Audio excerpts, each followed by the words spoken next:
Breaking news! Batgirl has been canceled by Warner Discovery. More right after this.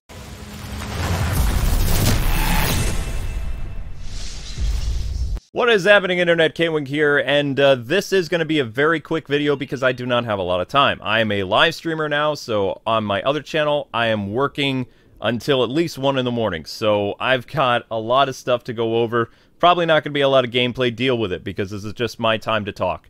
But anyway, the Batgirl movie has been canceled. A lot of people have been bombarding me with questions over and over and over and over again. Do you know what's happening? What's going on? Why was this movie canceled?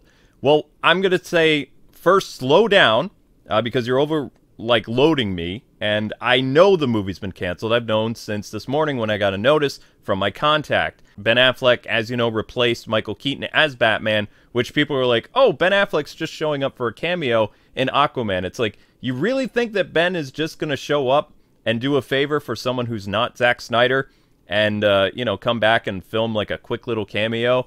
No. There's going to be a bigger picture with Ben Affleck, most likely. Unless my contact is wrong, I don't really doubt it this time because there are things happening behind the scenes. As you know, Warner Media was going to be restructured into Warner Discovery, and most of Warner Media's DC cinematic future has been scrapped. There will be no World's Finest movies starring Supergirl and Batgirl.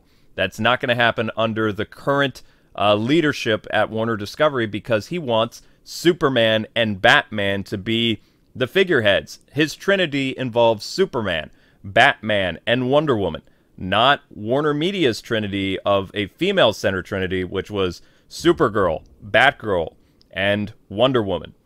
You can't have a trinity without Wonder Woman, Batman, and Superman as the first movie. Later on, you could do a female-centric thing after it's been established, but the first cinematic film in history starring those three characters, as David has stated, has to be Batman, Wonder Woman, and Superman, in whatever order you want. So it's good that they actually have an executive who knows what they're doing for the most part. And the restructuring process of DC Warner Brothers is going to be going on for quite a while. This is just the growing pains. There were going to be some casualties. We lost the Wonder Twins movie, we lost the Scooby-Doo animated movie, and now Batgirl is gone. When a movie is shelved indefinitely, that is not a good thing. Now, I am not gloating or doing a happy dance. There was a lot of problems involved with Batgirl's continuity, with race swapping, Barbara Gordon, the whole redhead thing. There was problems with bringing back a 70-year-old to play Batman, which, from what I've heard, his action sequences, which were mostly handled by a stunt person, still was going to make Michael Keaton's Batman look really cool. But at the same time, there was a lot of problems by having J.K. Simmons interact with Michael Keaton. Now, we know, a lot of us, that the Batgirl movie was establishing a new continuity after The Flash. Michael Keaton and Ben Affleck's versions of the character were merged into one new Batman, where Batman had a different Robin, Dick Grayson, where we know Michael Keaton's Batman never had a Robin on film. In the comic books that they quote-unquote say are attached to the Michael Keaton universe, which Tim Burton has denied, as well as Michael Keaton, Robin never happened in Keaton's universe. In the comic books, which is its own separate universe, it did happen, but according to Keaton, there was no Robin.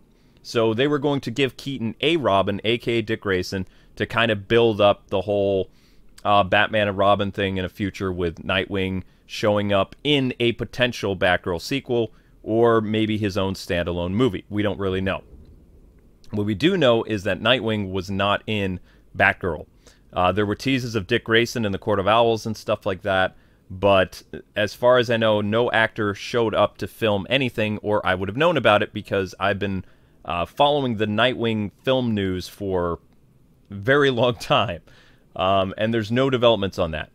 Unfortunately, you know, some of the actors that were attached to the idea of being Nightwing never came to a clear conclusion, or there's just a lot of speculation, or maybe they did film something when that individual was there, but it didn't appear in any of the test screening stuff or any of, like, the, you know, the editing process. The film was actually half done. They had to do some reshoots that, you know, they probably could have done. But they were adamant about Batgirl being part of the new DC shared universe after The Flash. It was going to reset things. It was going to introduce a new Batman, Batgirl. J.K. Simmons would be back for a larger role going forward, assuming he doesn't die in the Batgirl movie. There's a lot of things going on that just isn't really going to matter anymore. So the film has been shelved. It's done. I am, not really happy about it, but at the same time, I can understand why this is, causing some concern. There are people saying, racial things about, it was canceled because things about the executive's past is coming out, like who he voted for and all this other stuff. This was a business decision, and the movie was a mess to begin with. The directors were not really following anything. With most Warner Media directors, they're just kind of throwing stuff at the wall, seeing what's stuck. They should have probably made it possible to recast Michael Keaton with Ben Affleck or a younger Batman. A lot of people were not thrilled with the idea of a 70-year-old coming back and playing Batman outside of The Flash. They didn't like the idea that the story borrows elements from both Batgirl Year One, Batgirl Burnside, and Batman Beyond. People wanted Michael Keaton to appear again as an older Batman to do the whole Batman Beyond thing. I'm not saying that's happening, but there's a lot of noise going on behind the scenes that, they understand that people want a Batman Beyond thing, and Warner Media doesn't really listen to the fans very well. Warner Discovery, on the other hand, is responsible for Ben Affleck's return. Alan Horn is responsible for Ben Affleck's return. David Zaslav and all these other people, they see a bigger picture. So while Henry Cavill's future might be a little muddy, I would say Ben Affleck's future as Batman after The Flash, assuming The Flash gets released, might not be as bad as people's going to think. But at the same time, he's probably still going to exit with the whole, Final Crisis thing. Because if they are adhering to some of Zack Snyder's vision, then unfortunately Affleck will have to die. And then they can reboot the universe and bring in somebody else like John Hamm or whoever else is considered as a potential replacement for that more rugged Batman. Or they could just, wait a little while until Robert Pattinson's a little bit older, and then you could have him be, like, the more veteran Batman or something like that. But nobody knows what they're doing. The Batgirl movie, let's just talk about a lot of problems that film had. So the movie just went all over the place in terms of continuity. And, it's a shame because I really believe that the film should still be released. But I do not think that it needs to be the start of something. The DC universe is now a multiverse, correct?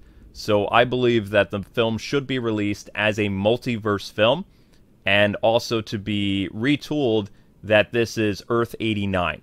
Not Earth 89 after The Flash. They could mess around with some of the dialogue and, say that it's just a different actor playing Commissioner Gordon. So instead of Pat Hingle, you have J.K. Simmons. Batman hasn't been active for a long time. You could get rid of scenes with the mural of Batman and Robin. There's some things that you could do to still make the movie release on HBO Max. There's no way that this movie would ever make a theatrical cut because it was not filmed as a theatrical film.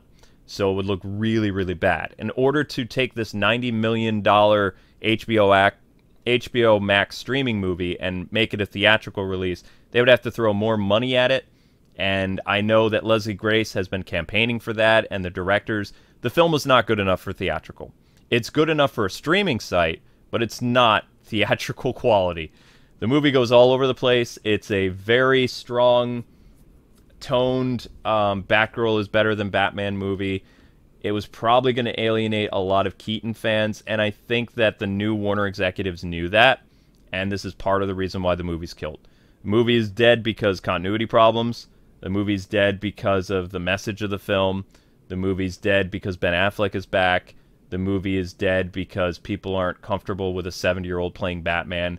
There's just like too many KO punches after another that there was no way this movie was going to survive in the way that people are thinking. I'm not even going to get into all the things that Twitter's saying because they are going a little off hinge, I guess you could say.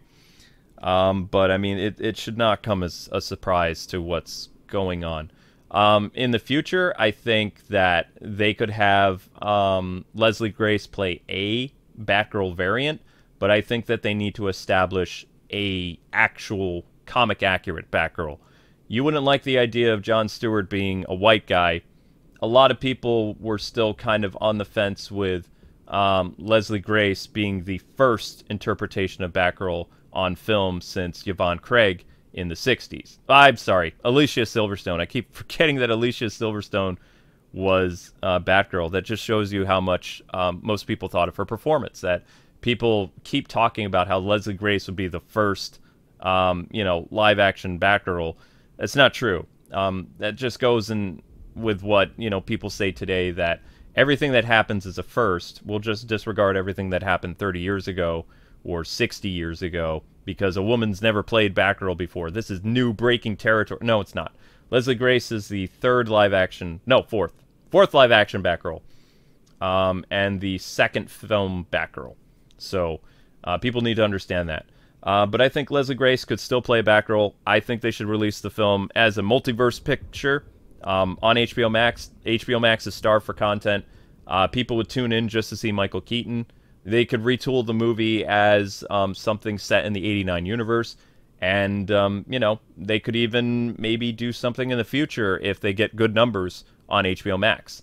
The film is right around budget for what an HBO Max movie was supposed to be, which is around 90 to 70 million. That's the new budget set for streaming movies.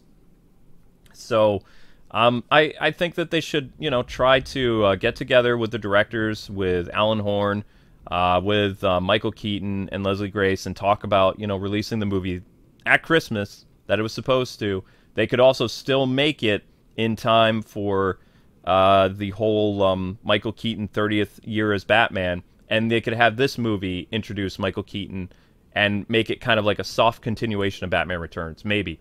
I really want to see the movie. I've heard things about it. There are things about the movie that I'm not going to like about certain characters being in the movie. But, I mean, it is what it is. I feel bad, especially for Brendan Fraser, because this was going to be his big breakout comeback role. He's just been playing bit parts, so he actually was kind of the breakaway star in this film. So it's very sad that happened the way it did, and he's not really going to get to see how that turns out. So, yeah. I mean, I have a lot of thoughts, and I'm sure you guys do too, so let me know in the comment section below, why do you think Batgirl was canceled? Do you think it has to do with Ben Affleck? Do you think it has to do with the continuity? Do you think it has to do with Michael Keaton? Do you think it has to do with behind-the-scenes drama? Do you think it has to do with not being on the same page of the new executives? Like, what do you think is going on? Let me know in the comment section below. Closing thoughts for me, again, because I know people are going to misquote me and try to cancel me on Twitter and stuff like that. I was never okay with the casting of Batgirl, but I got over it. But I still am more for traditional casting of comic book characters, especially when they're the start of a cinematic universe. I'm okay with whatever race or human playing a Batman or Batgirl. I just want the option of having other people play that too, because that's kind of a big deal. Also, I am a big supporter that the movie should still be released. I know people are going to misquote me, but I think that it should be a multiverse picture set in the Earth 89 or the Michael Keaton universe. Or even Earth 92. You could even just be like, this is a separate thing from Keaton's 89 movie, and 92 is also another universe where things change differently. Keaton retired, came back, had a Robin, all that other stuff, and then Batgirl was introduced in that universe. And Pat Hingle was never Commissioner Gordon in that universe. You just had J.K. Simmons, always Commissioner Gordon. Because the multiverse is vast, and there are different variants that look similar or completely different, cast in the roles that you're familiar for, either Batman or Commissioner Gordon or Batgirl. So I think the movie should still come out as a multiverse film. I also think that Michael Keaton should stay around, and he should do the Batman Beyond movie after The Flash. That is what the fans want. That is what WB has been, going back and forth for 20 years and waiting just for Keaton to be of age. Well, he's of age now. He's 70. As long as you give him a good script and you get him a good director, I'm sure he would do it.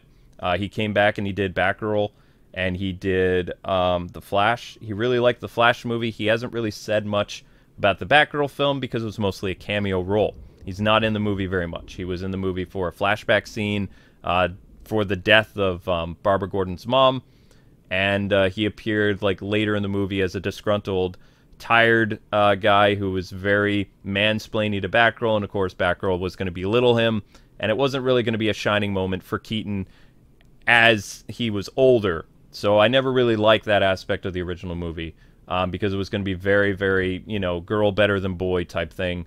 And, you know, Michael Keaton just did a paycheck thing. So I'd like Keaton to stay on. I would like Brendan Fraser to still play a villain.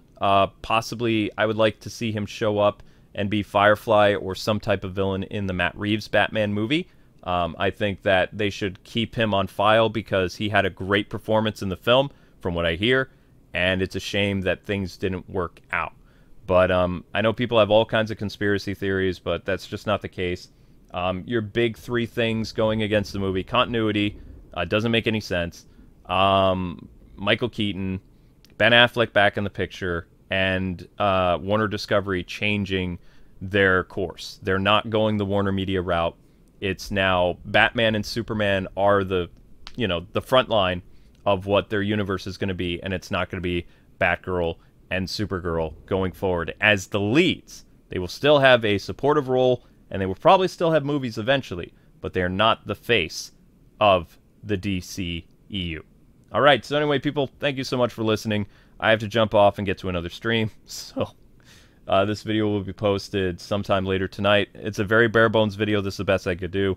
In order to keep my thoughts consistent, I can't be moving around. So I hope you guys enjoy the news. And yeah, let me know your thoughts. And I will see you guys with more Batman topics later this week. All right, later.